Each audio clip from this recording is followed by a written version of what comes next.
se va el soporte. Ahí está.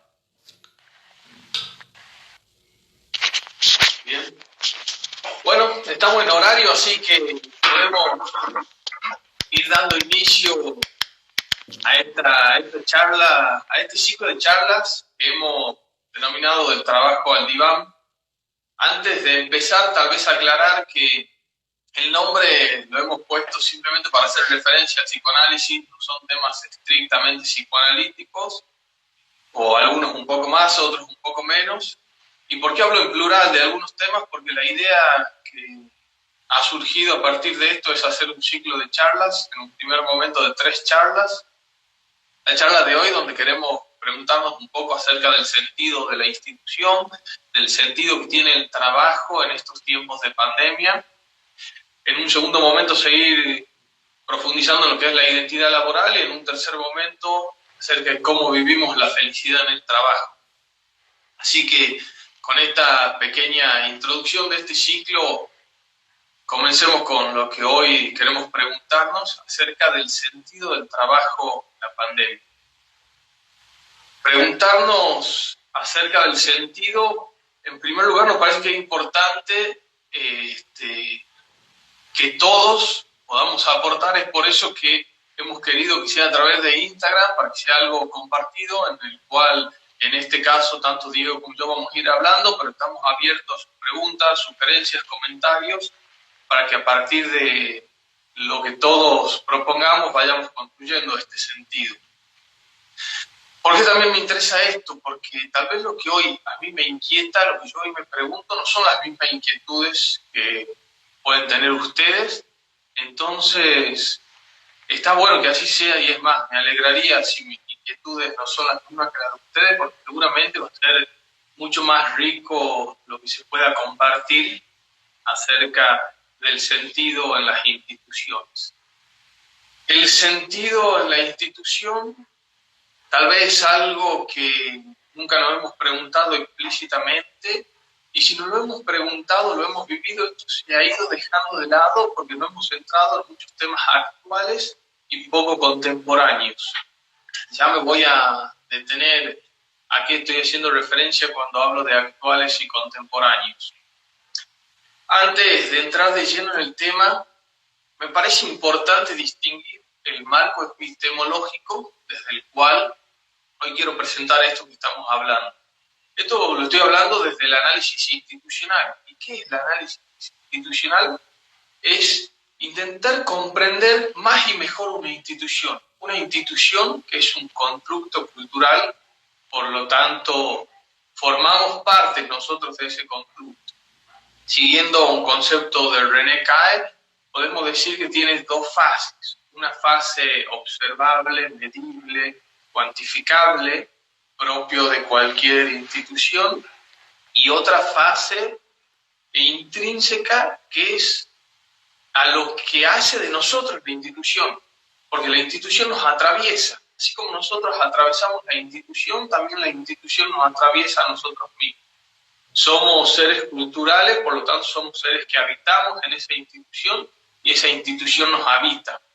Esta mirada de este institucionalista René Caed ya va ampliando un poco nuestro espectro, porque no somos pasivos frente a la institución. También, ¿por qué tener un abordaje del análisis institucional?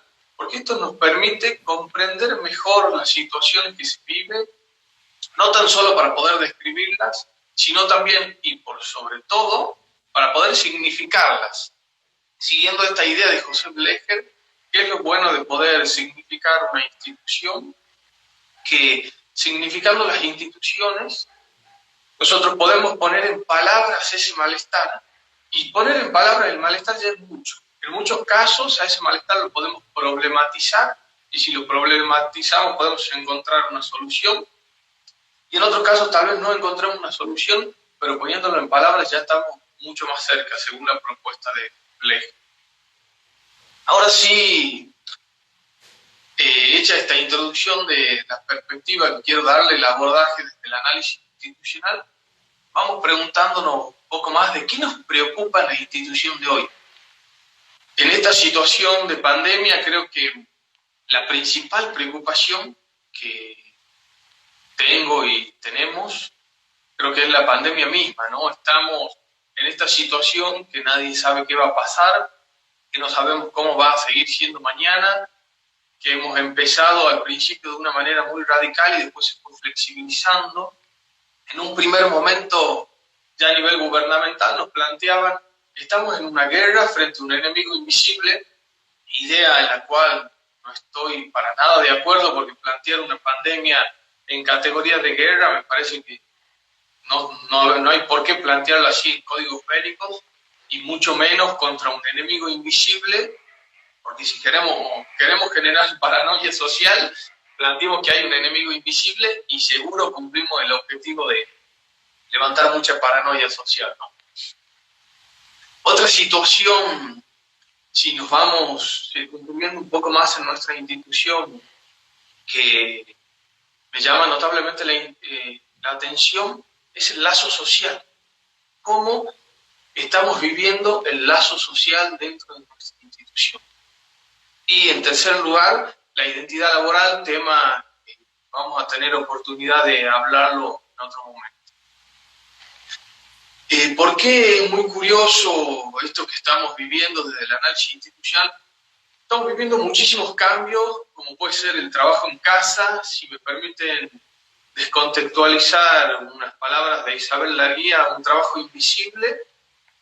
Digo descontextualizar porque ella lo usaba para el trabajo doméstico, pero hoy también tenemos un trabajo invisible, porque en este quehacer doméstico de cada uno de los judiciales, un trabajo que también ha ido marcando una brecha muy grande, ¿no? Yo creo que ha ido generando ciertas divisiones, por eso es que hablaba de lo llamativo que está el lazo social para mí en estos tiempos. Ciertas divisiones, ¿en qué nivel? Entre los que han quedado dentro de la tecnología y los que están fuera. Los que sienten que se pueden adaptar al sistema y los que sienten que no, que esto es para otra generación. Esta ruptura genera un quiebre en lo que es la transmisión de la experiencia, ¿no? Siguiendo a Agamben, un filósofo, esto de poder garantizar la solidaridad en la transmisión de la experiencia, creo que es lo que se va rompiendo y va marcando directamente nuestro qué hacer dentro de la institución. Si antes el que tenía más experiencia nos la transmitía y ahora tenemos una brecha entre esos dos y no hay un contacto, no hay una alteridad visual, no hay un contacto compartiendo el espacio físico, ¿dónde queda esa garantía de transmisión? ¿Dónde eso se va perdiendo, no? A pesar que esto es muy nuevo para nosotros, ya he visto algunas respuestas de esto estudiando a Bourdieu, un sociólogo francés, que él planteaba una guerra etaria, una guerra entre jóvenes y viejos. Es un planteo de esta lucha de clases que está planteada en términos marxistas y económicos, planteada en términos etarios. Por un lado han quedado los que están dentro de la tecnología y por un lado han quedado los que están fuera. Por un lado los jóvenes y por otro los adultos. Bourdieu no lo habla en relación a la tecnología, no lo habla en relación a las edades. Yo me estiro este concepto para poder traerlo a estos tiempos de pandemia. Y esto creo que nos va marcando notablemente el quehacer de nuestro día a día, lo que planteaba recién. Y para poder dar respuesta a la pandemia, hemos generado un desplazamiento de las preguntas del por qué a las preguntas del cómo. ¿Cómo hacemos? ¿Cómo solucionamos? ¿Y cuál es el problema de esto? Que se pierde el sentido. El sentido se encuadra del lado del por qué, del lado de la significación. Cuando no hay significación en la institución, no hay que nos sostenga, no hay que nos reciba, no hay que nos cobije, que es una de las funciones que tiene la institución.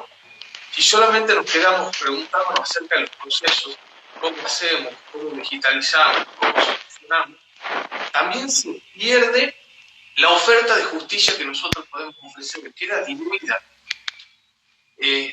Buscando un poco de material para esto me encontraba con muchísimas cosas Y me encontré con una idea de Kant, que Kant lo habla en la educación, pero creo que perfectamente lo podemos aplicar en la justicia. Kant dice que para hacer una oferta educativa tenemos que hacer una oferta pensando a largo plazo y en un tiempo mejor al actual. Creo que si nosotros tenemos que pensar en una oferta de justicia, también el desafío está en poder hacer una propuesta o una oferta más allá de la demanda. Por la experiencia desde el análisis institucional está comprobado que siempre que se sostiene con una presencia, no cualquier presencia, siempre que se sostiene una oferta catequizada, divinizada, hay un otro que demanda esa oferta. ¿Y por qué digo esto? Para que no nos quedemos entrampados solamente en lo procedimental y nos olvidemos el sentido de eso o el porqué. Hasta acá, Diego, no sé si querés agregar algo o hacer alguna consulta. Albert, creo que está súper claro por cómo lo estás exponiendo. Me quedo con una parte quizás del principio, de cuando vos hablabas de la posibilidad de poner en palabras el malestar, ¿no? Y creo que es justamente la clave de esto, ¿no? O sea, porque si nosotros no encontramos esas palabras para el malestar, difícil va a ser empezar a preguntarse por el sentido del trabajo, ¿sí? O sea, y desde una cuestión muy básica digamos, operativa, hasta una cuestión, digamos, más relacionada con la autorrealización o más trascendental de para qué hago lo que hago para mí y para qué hago lo que hago para, digamos, en este trabajo, ¿sí? Entonces creo que empezar a ser sinceros con las dudas que uno mismo tiene sobre lo que hace, ¿sí? Sobre el lugar donde está y sobre si lo que yo hago, cómo lo recibe el destinatario, creo que es como la pregunta principal o la cuestión principal en esta búsqueda del sentido del trabajo. Creo que a partir de ahí, digamos, uno, respecto a lo que hablabas vos de esta brecha, ¿no? También se puede empezar a pensar cómo, ¿qué hacemos con el malestar que genera esta brecha? ¿Sí? O sea, entre los que se pudieron adaptar y los que no, y entre los que pudieron hacer algo con esto o no, y los que lo pudieron poner en palabras o no, porque quizás algunos simplemente fue una cuestión como más pasiva y en otros pudieron hacer realmente una construcción y una mejora.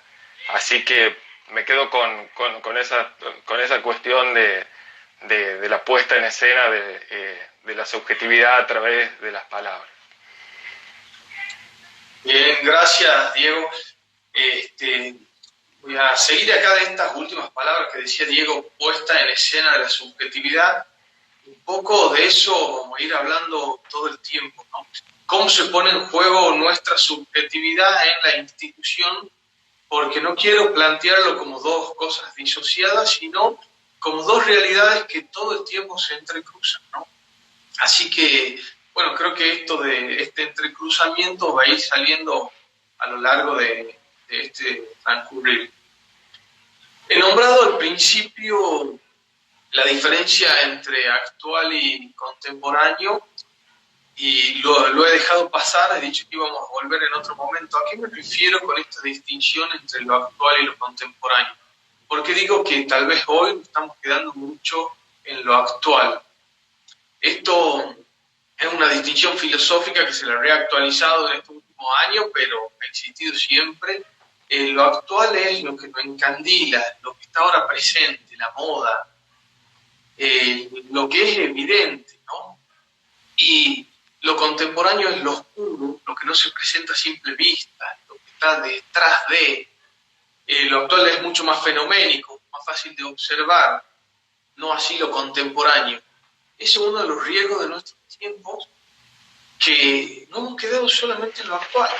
Y a veces dejamos de mirar cuestiones que están de fondo, que subyacen, pero cuando algo subyace es porque está sosteniendo lo que está arriba. Entonces, si nosotros no tenemos en cuenta eso que está detrás, es imposible tener una institución cargada de sentido. Esto es lo que nos lleva al desplazamiento que recién mencionaba, del por qué al cómo, del sentido al qué tengo que hacer.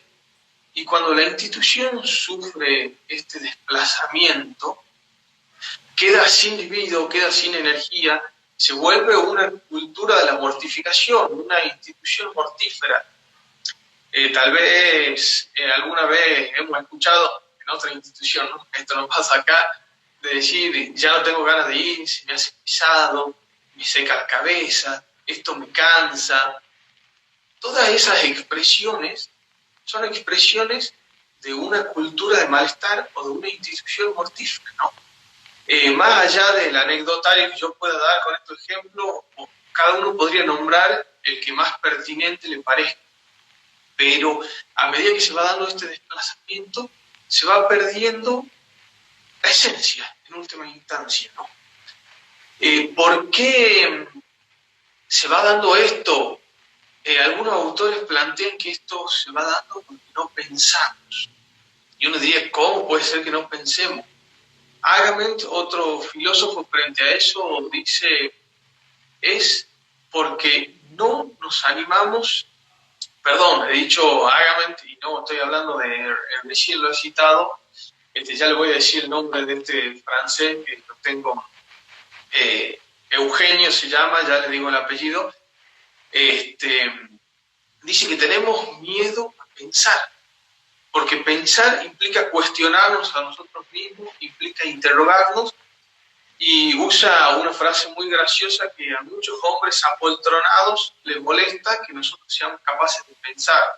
Y sí, al que está cómodo en su lugar, por hombre apoltronado, cada uno piense lo que le parezca, ¿no? Pero cuando estamos cómodos en un lugar, no nos gusta que vengan a pensar porque seguramente cuando piensan nos sacuden la estantería, ¿no? Eugène, perdón, no me salía el nombre del autor, me había quedado en la cabeza. ¿Y por qué dice que existe esta dificultad para pensar? Porque esto podríamos decir, si somos seres pensantes, es lo más propio del ser humano, la palabra y el pensamiento. ¿Cómo nos pueden decir que no somos capaces de pensar? El autor a esto lo contesta de la siguiente manera. Dice que si nosotros, cuando pensamos, no estamos dispuestos a refutar los paradigmas desde los cuales nos movemos, no estamos pensando. Si nosotros pensamos desde nuestro centro cognitivo para adentro, eso no es pensar para el autor. Hay que salir de nuestros propios paradigmas para pensar. ¿Y en qué se inscribe esta dificultad para el pensamiento? Acá viene algo que sí es muy psicoanalítico, pero que atraviesa la institución. Muchas veces el psicoanálisis miramos a las instituciones análoga a como es la estructuración psíquica, ¿no? La estructuración subjetiva. ¿Por qué se da esta dificultad para pensar, como les decía? Se da porque está desanudada la pulsión de muerte de la pulsión de vida.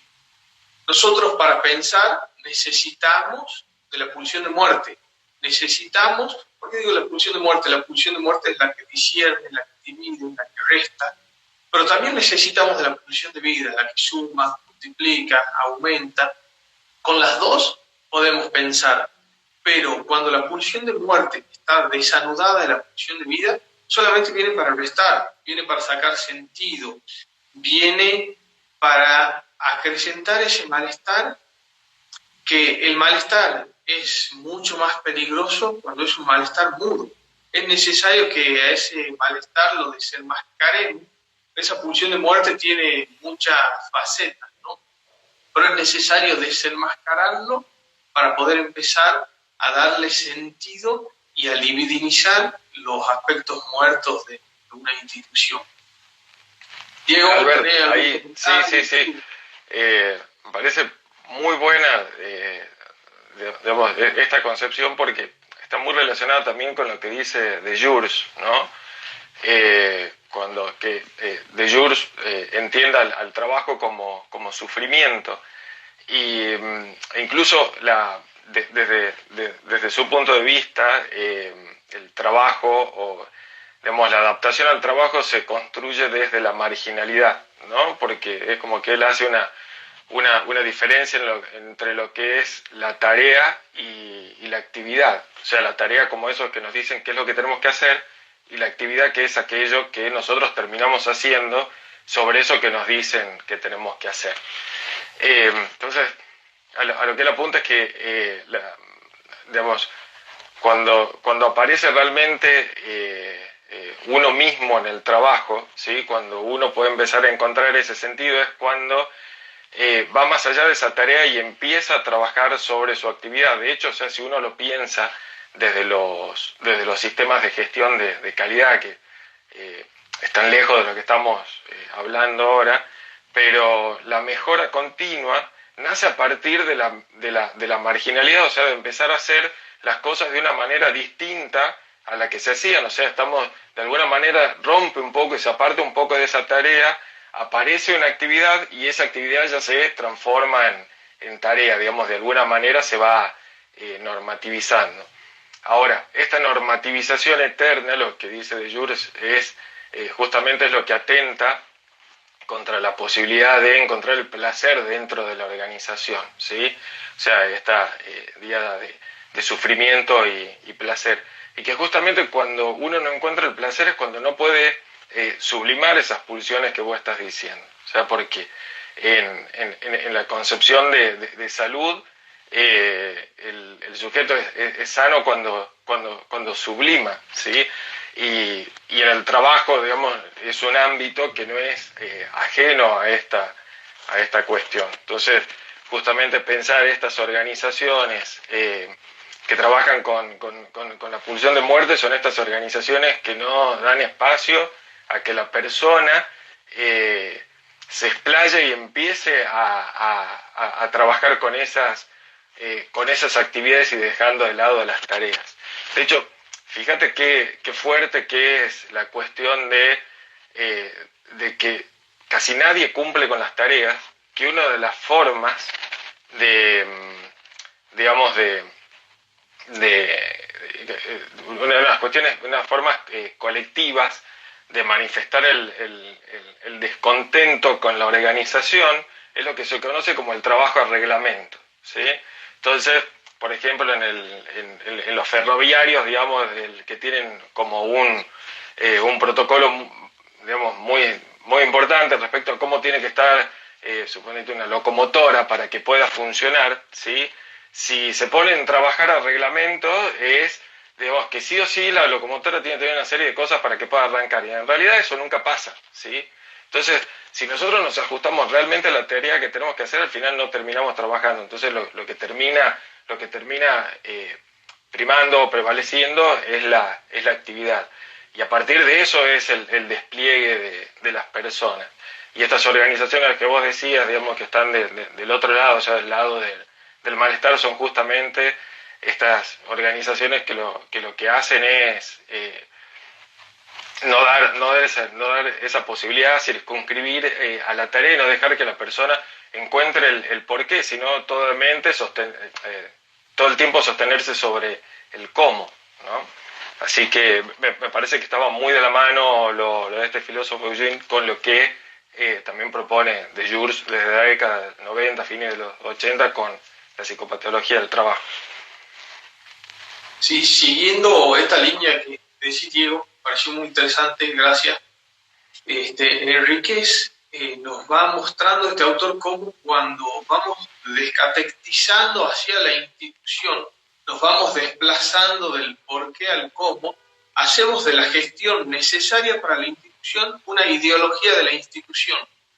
O sea, le sacamos los sentidos, los por qué, para solamente detenernos en los procesos. Cuando un proceso carece de contenido, un poco de esta idea del ferroviario que mencionaba, termina siendo totalmente mortífera dentro de la institución. Y tal vez para los que no están tan familiarizados con este lenguaje, venimos hablando de pulsión. La pulsión nosotros le llamamos a esa energía psicológica porque es totalmente bruta. La pulsión solamente busca la satisfacción, busca la descarga energética, la descarga pulsional. Es por eso que la institución es un gran mediador para educar esa pulsión o para buscarle una salida socialmente aceptada, que es este concepto de sublimación nos decía Diego. Enríquez plantea que la institución viene a exorcizar nuestra violencia primitiva. Miren qué buena palabra esta de exorcizar, o sea, algo que es propio de nosotros, lo plantea, porque si habla de violencia primitiva quiere decir que la tenemos todos, pero es la institución quien viene a educar esto. Es por eso fundamental el papel de la institución en la cultura y saber que nosotros no somos meros espectadores de esa institución, sino que somos actores y a su vez estamos atravesados por esta misma institución. Es así entonces como venimos planteando el sentido que se ha ido desplazando, nos hemos quedado en los procesos, nos hemos quedado entrampados con lo actual y nos vamos olvidando de lo contemporáneo. Ahora la pregunta sería, ¿cómo podemos reflotar ese sentido o cómo podemos desempolvar lo contemporáneo, ¿no? Yo creo que para ir acercándonos a la respuesta, que no me interesa la respuesta, no me interesa una respuesta, sino las respuestas, porque acerca del sentido cada uno de nosotros vamos a tener una respuesta. Creo que es fundamental seguir profundizando un poco en la institución, ¿no? Hay una anécdota que parece muy curiosa, un institucionalista que había estudiado toda su vida, cuando ya le preguntan al final qué opinaba de la teoría de la institución, él dice, no podemos hacer teoría de la institución porque no estamos lo suficientemente lejos, no podemos ser un extranjero como para mirarla con objetividad, estamos dentro de la institución.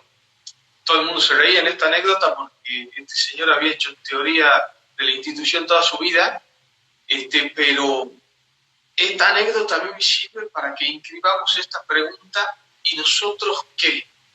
Desde el principio intento instalar esta pregunta, ¿y nosotros qué? ¿Nosotros qué papel jugamos dentro de la institución? ¿Somos simplemente actores mudos que estamos dispuestos a estar sometidos a la mortificación? ¿O somos actores activos que creemos que se puede dar una vuelta de tuerca y modificar la institución? Y siguiendo algunas ideas de Graciela Frigerio, creo que por la palabra es donde viene la redención de esa institución. Porque ella lo plantea con la educación, pero lo podemos ver análogamente con la justicia. La justicia está en los papeles, la justicia está explicitada, la justicia está escrita. Por esa justicia las ponemos en acto, y cuando digo acto lo digo en sentido aristotélico del término, cuando la ponemos en la palabra. Y es ahora cuando a viva voz, dice Graciela Frigerio, tenemos que nosotros poner la justicia en palabra, o a cada uno que le toque poner la justicia en palabra, porque tal vez, digo a cada uno que le toque porque no es que todos dentro de la institución estamos firmando una sentencia, pero sí desde el lugar que nos toca contribuimos a esa única misión que es poder administrar y hacer justicia. Creo que desde ese lugar es donde hay que desempolvar la voz para poner en palabras esta institución y poder redescubrir los sentidos. No hay un sentido. Creo que hoy cada uno de nosotros podemos empezar a preguntarnos cuál es ese sentido. Un poco de trabajar con este dispositivo analítico, hacer esta analogía que hemos hecho con la psicología clínica, de decir el trabajo al diván, es plantear esto, un dispositivo corto, pero de impacto, en el cual nosotros nos preguntemos y cada uno pueda generar su propia respuesta. Ahí, Albert, en uno de los comentarios, Florencia lo que dice es que justamente la reacción a la incertidumbre, ¿sí? Es digamos, ocultar la angustia, y que lo que genera es ir tapando, digamos, como que va apareciendo la manía, ¿no? O sea, la manía por hacer, la manía por el cómo. Y que justamente eso lo que hace en realidad atenta contra la institución, porque lo que hace es,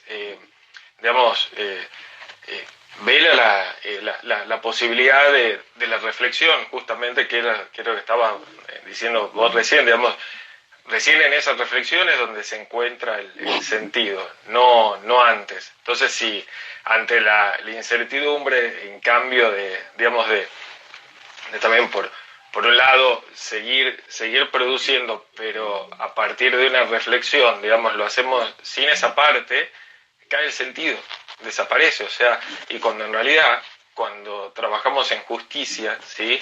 En justicia y en toda área en todo lo que vincula un servicio, ¿sí? La estrella principal del trabajo es el destinatario, no el trabajo en sí, ¿sí? Entonces, si desaparece nuestra reflexión sobre qué es lo que le estamos dando al destinatario, si desaparece nuestra idea de que el sentido tiene que ser ese destinatario, digamos, si no podemos reflexionar sobre si lo que estamos haciendo realmente está en línea con lo que ese destinatario necesita en tiempo, forma, en satisfacción de algunas necesidades, ¿sí? Estamos perdiendo el objetivo, digamos, y el sentido de nuestro trabajo.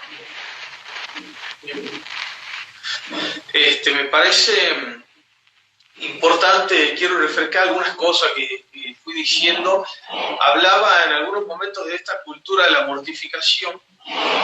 Lo que me parece fundamental en estos tiempos del trabajo invisible, como lo decía con palabras de Larguía hace un rato, es también, obviamente, para los que quieren trabajar, poder ponerle un límite a ese trabajo.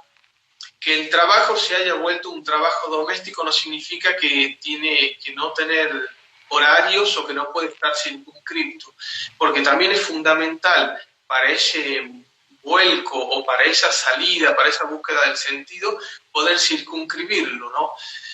Muchas veces algunos me pueden haber escuchado citar en otros contextos un trípode de un psiquismo bien estructurado siguiendo la propuesta freudiana, que para que un psiquismo esté bien estructurado necesitamos que por un lado tenga la familia, por otro lado el tiempo libre y por otro lado el trabajo. Pero para que esto esté diferenciado es porque están bien circunscriptos. Si no, es muy fácil que caigamos en la locura y nunca vamos a salir del malestar. ¿Por qué también planteo esta diferenciación? Para no quedar entrampados en la queja. Cuando hablo de poner en palabras, como hablaba hace un minutito siguiendo a Frigerio, no es lo mismo que la queja, porque la queja nunca llega a poner en acto. La queja queda ahí, entrampado en una dinámica de goce que no se motoriza para ninguna solución. En cambio, la propuesta del análisis institucional es estar dispuestos a mirar la institución, estar dispuestos a mirarnos a nosotros mismos, pero para derribar lo que haga falta derribar, pero con una propuesta de poner en palabras, que por eso marcaba esta diferencia con la queja. Poner en palabras, pero una palabra que actualiza, una palabra que motoriza, una palabra que muchas veces puede ser que no encuentre la solución, porque tal vez la solución de algunas cuestiones institucionales puede depender de políticas macro que no estén a nuestro alcance, pero sí comenzar a trabajar en lo que está a nuestro alcance y hacer consciente lo que no está a nuestro alcance.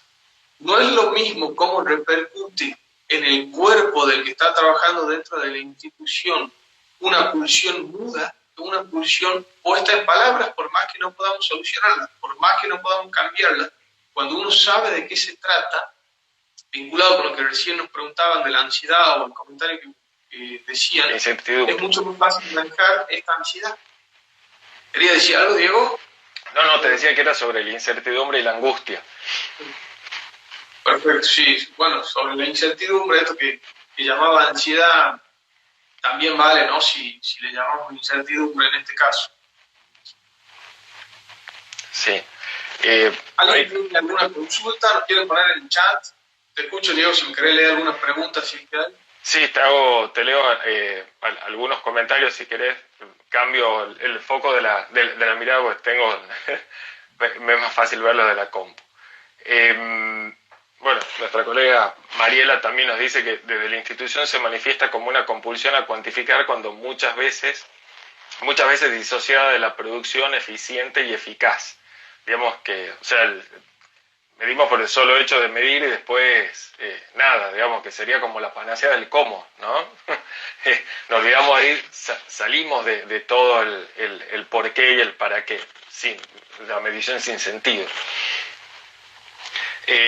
Nazaret nos dice la frustración al sentir que de a poco dejamos de ser actores, operadores para convertirnos en operarios. Y Rafael nos dice que el trabajo invisible, esto del que vos hablabas, genera además la brecha entre el esfuerzo realizado y la percepción social de la calidad del servicio. Acá, no sé si hay más preguntas, Diego, pero permíteme, así no me olvido. Sí. En relación a esto que nos dice Rafael, acá voy a contradecir algunas de las teorías que muchas veces he citado hablando de otros temas, ¿no? Pero muchas veces hablando de la motivación, siguiendo a Herbert, que lo usamos mucho para nuestros cursos, decimos que es necesario el reconocimiento del logro, la mirada del otro, para estar motivados.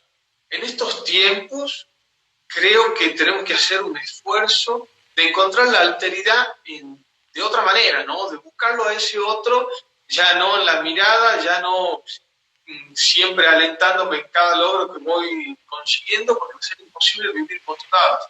Creo que también como actores institucionales tenemos que ser flexibles o tener la suficiente cintura para posicionarnos en los lugares que esta pandemia nos exige, ¿no? Sin ser conformistas, y esto lo digo en relación a todo lo que dije, porque sin conformarnos y hacer las cosas como deben ser solamente sin ponerle un poco más de nuestra parte, sin quedarnos solamente con estar bien ya está suficiente, porque eso sería solamente existir dentro de la institución, estar ahí porque nos toca estar. Para la institución hay que vivirla, eso quiere decir atravesarla, derribarla, volverla a construir las veces que haga falta, y para eso tenemos que salir de la zona de confort para poder dar un poco más. Si nos quedamos solamente en esa zona de confort, va a ser muy difícil vivir tiempos motivados o tiempos con un auténtico sentido del trabajo en las circunstancias que nos toca vivir a nivel provincial y a nivel país y obviamente a nivel mundial. El desafío está en animarnos a ser protagonistas de esta situación y no simplemente que esperar que pase. No podemos esperar que pase una situación que ya hoy la estamos viviendo.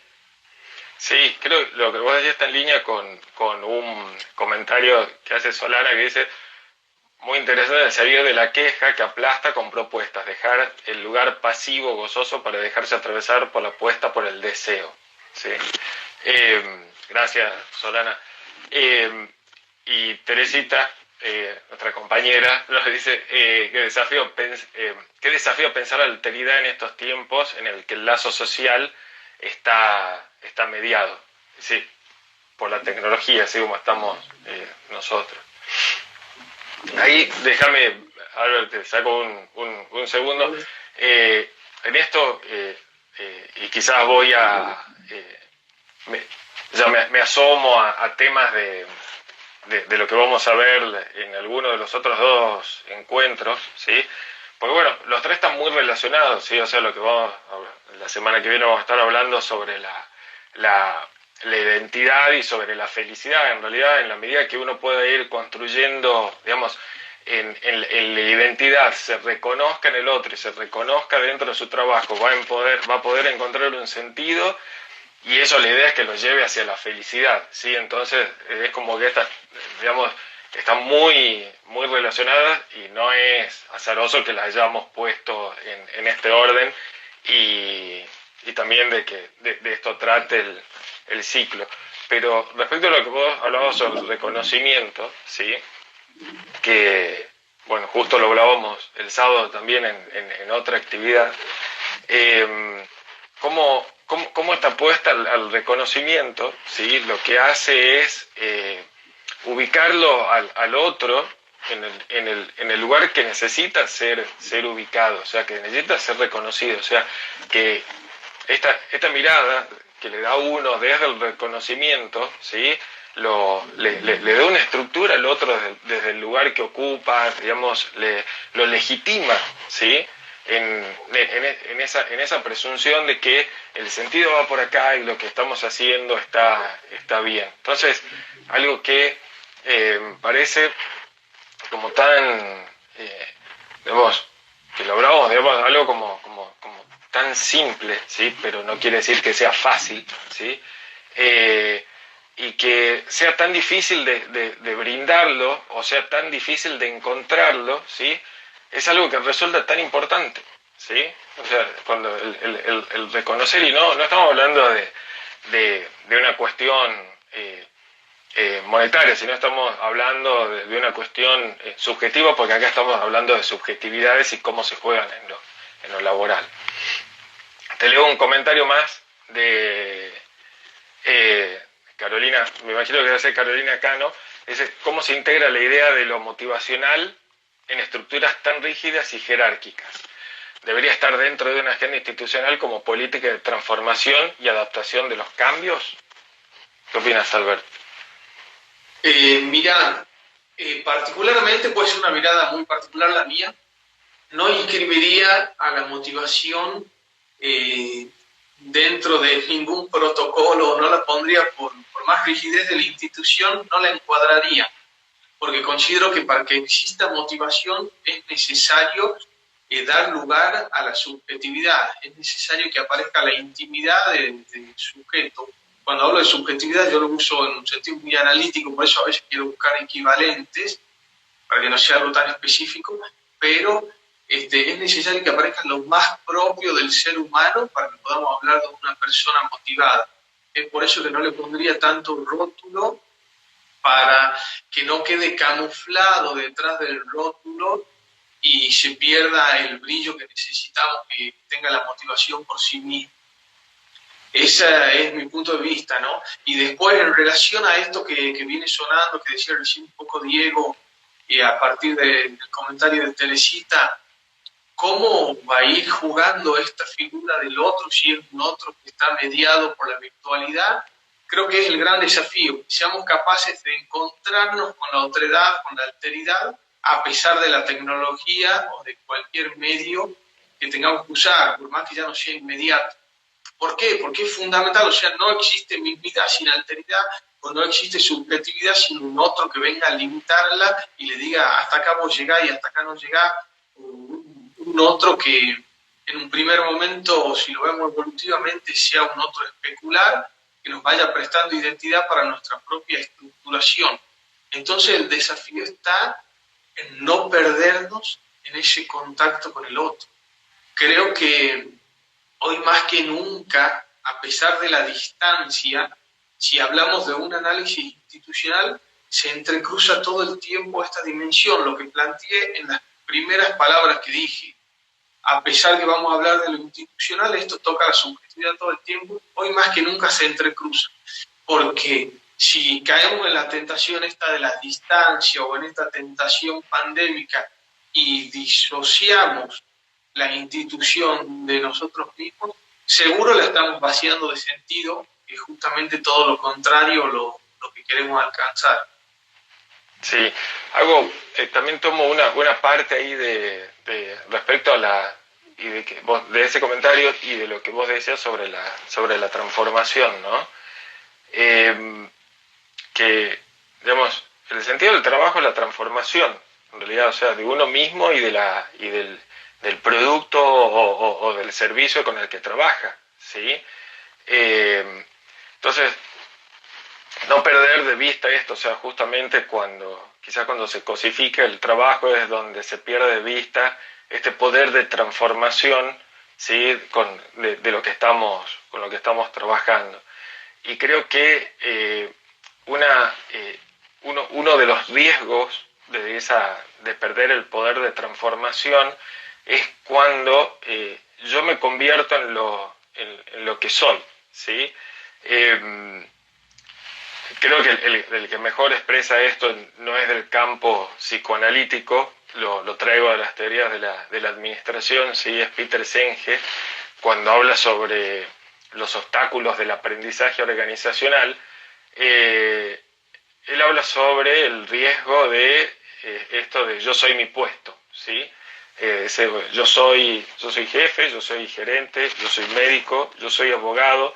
El tema cuál es, digamos, de que vos estás estructurando, ¿sí?, toda tu vida en función de eso de eso que sos en ese momento. O sea, y el día de mañana que no puedas trabajar de médico, el día de mañana no puedas trabajar de abogado, que ya no sos más.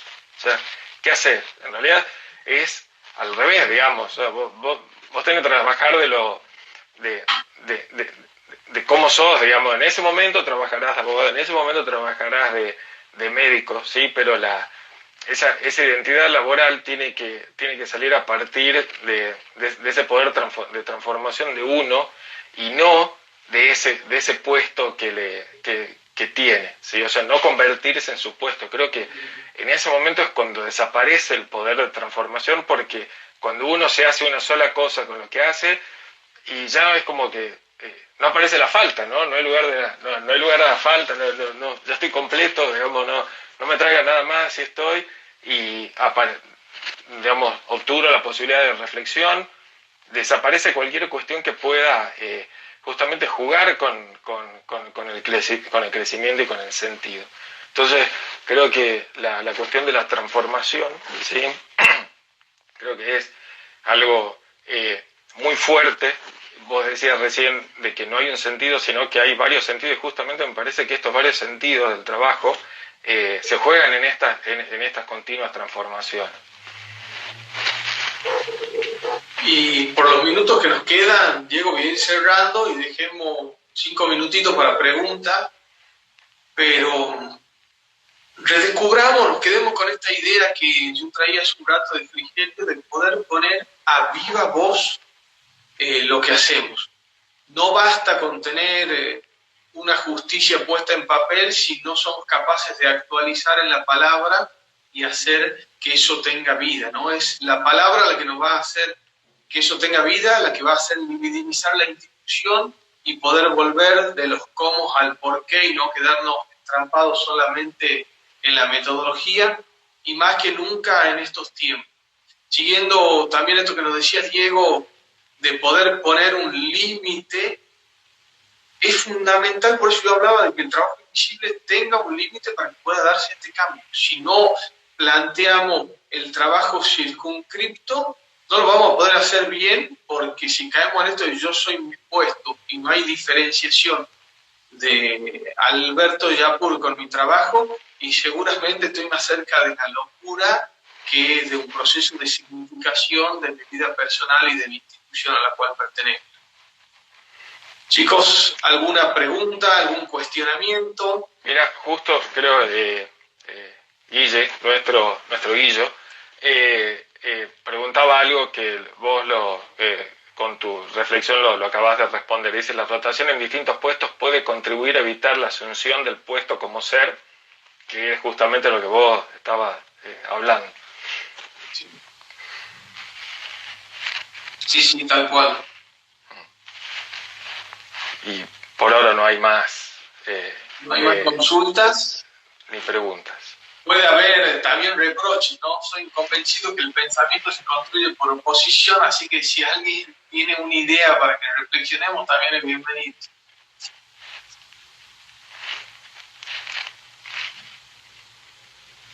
Bueno, nos felicitan, nos agradecen. Gracias, Vero. Bueno, si no hay preguntas, si alguien quiere participar, si no a través de la cámara con alguna consulta.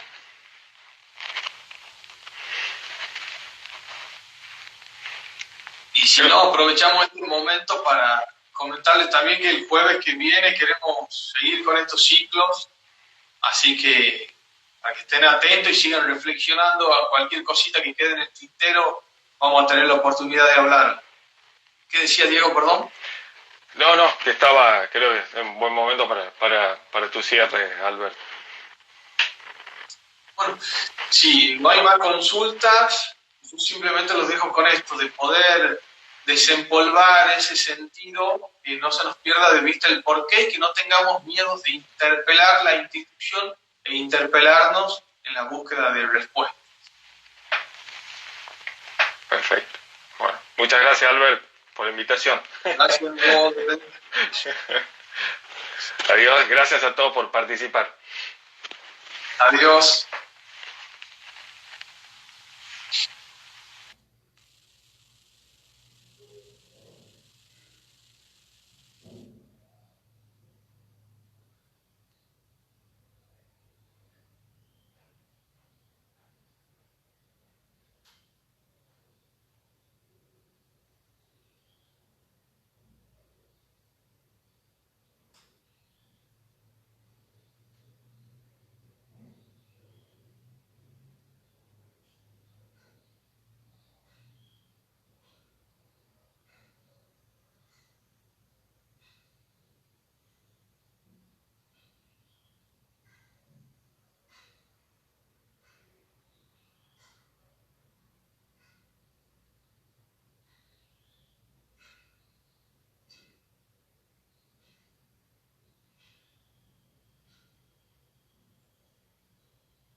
Son